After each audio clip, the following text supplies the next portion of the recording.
No amanhã, no Imperial Park, o bellboy Léo vai no quarto do barão o atender. E ao abrir a porta, Léo observa aparentemente um pé embaixo da cama do barão e uma mancha de sangue no hobby do mesmo. Ao sair do quarto do barão, Léo foi contar o que havia visto ao seu amigo Guima, que não acreditou muito nele. No mesmo dia à tarde, Léo voltou ao quarto do barão para conferir se era o mesmo corpo que ele havia visto naquela mesma manhã, mas o corpo havia desaparecido. No dia seguinte, ele voltou para vasculhar tudo novamente, pois em sua concepção não teria como terem tirado aquele corpo do prédio, e encontrou uma sala com vários carrinhos de roupa. Ao arrombar a porta, ele tirou as roupas do carrinho mais cheio, e lá estava o corpo, e de repente alguém o atinge com uma pancada na cabeça. Ao acordar, ele não lembra mais o que estava fazendo ali, e o corpo havia desaparecido. Pouco depois, o gerente o chamou para reclamar, pois Léo estava faltando muito. Ele perguntou se ele havia encontrado no quarto do barão, porque havia sumido um objeto valioso, e Léo então contou o que havia acontecido.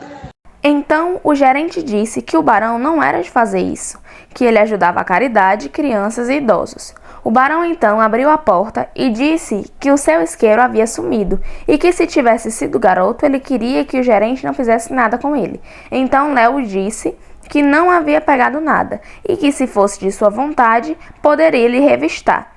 Mas ao ser revistado, lá estava o isqueiro de prata e ouro do barão. Mas Léo foi demitido. E ao chegar em casa e contar ao seu pai, ele disse que não esquentasse sua cabeça com isso. Porém, Léo não seguiu o conselho de seu pai e foi fazer o reconhecimento do corpo na polícia. O policial então foi até o prédio e, ao perguntar ao gerente, ele desmentiu sobre tudo e contou que ele havia sido demitido, pois havia roubado o isqueiro do barão. E por Léo ter mentido para a polícia, o delegado mandou policiais atrás dele. Porém, Léo ficou sabendo que a polícia estava à sua procura e fugiu para a casa de sua tia.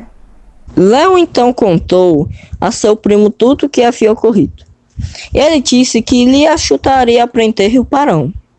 Kim então trouxe um relatório de todas as pessoas que poderiam ter dado a pancada na cabeça de Léo. E após descartarem várias pessoas, sobraram apenas 3. Eles, depois de um tempo, iriam fazer uma armadilha contra o barão.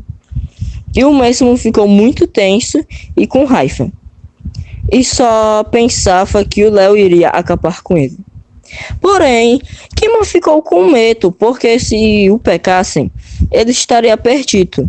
Então mandou um jornalista ir na casa do pai de Léo para falar com o Léo, para levar o jornalista onde o barão estava e prendesse ele em uma espécie de cativeiro. Então eles foram em uma espécie de barco atrás da jornalista, que se chamava Malena. Mas o dono do barco a chamou por outro nome, e logo Léo pensou: essa mulher está mentindo para a gente. Então ele percebeu que o dono do barco tinha uma arma e perguntou se ela sabia nadar, porém ela disse que não. E ele pulou com ela dentro da água, mas ela ficou se afogando. Enquanto Léo fugiu, e entrou dentro de uma carroça e foi embora para casa. Então no caminho, ele encontrou uma menina que ele gostava, seu nome era Ângela.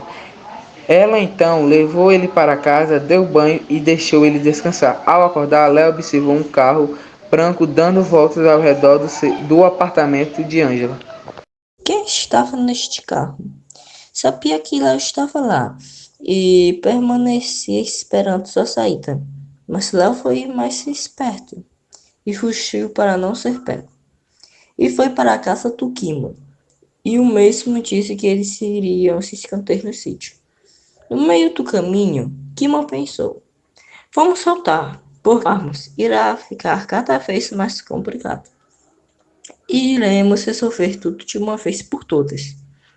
E disse a Léo que iriam conversar com o primo do Kima. E eles colocariam um barão na cadeia. À noite, ele fez uma carta e mandou o pai do Léo levar para a polícia. E ao ver a carta no outro dia, o policial disse: essa história aqui é verdade. Hoje eu acredito nele. e pediu para chamarem ele, pois ele queria confessar. Ao conversar com Léo, ele disse que queria investigar mais a fundo. Pegaram Hans, que era o capanga do barão, e o barão estava em uma palestra quando a polícia chegou e o acusou de ter matado um homem e o levou preso. E o Léo festejou com todos os seus amigos.